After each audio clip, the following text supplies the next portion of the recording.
The GOP candidates have come through the CSRA full force. We've seen a lot of them come more than once, but on the Democratic side, not so much. Tell us why that might be. Yeah, a big part of it is because the delegate rules work differently for both parties, how the delegates are going to be awarded, and so South Carolina doesn't offer quite as much a chance for Hillary Clinton or Bernie Sanders to get so many delegates. But another piece of it, I think, too, must be that so much of the energy in the South Carolina Democratic Party is among African American voters. Those voters just aren't here in Aiken County in the kinds of numbers we find them in places along the I-95 corridor, in places like Orangeburg and so forth. And it's those places the Hillary Clinton campaign particularly has taken a lot of care to pay attention to. And it would make a lot of sense that they're now going to Claflin and South Carolina State, those places where there's a large young black population of voters. One other thing that we were talking about was Bernie Sanders' place in this whole thing. Hillary Clinton is projected to win here. How does Bernie play a role?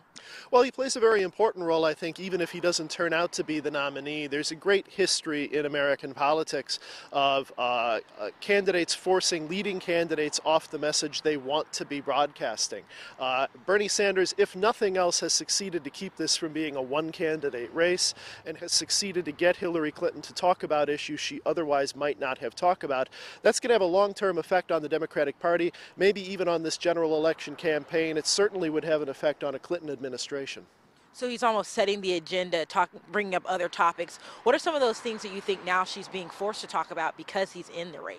Well, Sanders' whole message is really about income inequality, about regulating Wall Street, and we even saw in the Republican debate last night that those kinds of connections continue to be vulnerabilities for politicians. It's something that Hillary Clinton would not, I think, have wanted to call a lot of attention to, the speeches that she's given in front of Wall Street firms and the connections even going back to the Clinton administration to Wall Street firms. Bernie Sanders has put some light on that, but it's also forced her to take some positions that might make some of those supporters uncomfortable, but certainly seem to be something Democratic voters want to hear about. And then Bill Clinton is going to be speaking here. What kind of impact do you think that will have, him speaking here and him having a presence for her? For more than a generation now, everybody in the Democratic Party has known that the best campaigner in the Democratic Party is Bill Clinton. It never hurts any candidate to have Bill Clinton come speak for them. I will say one exception to that rule could be Hillary Clinton.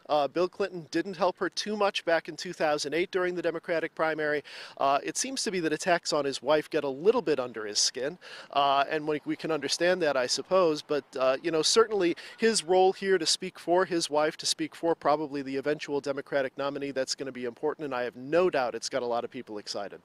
Well, thank you so much for being with us today. We want to remind everyone that 7 a.m. those polls are going to open for anyone who didn't vote in the South Carolina Republican primary, and for Georgia, the Democratic and Republican primaries will be March 1st. We'll have more information on our website. In Aiken, Kelly Wiley on your side.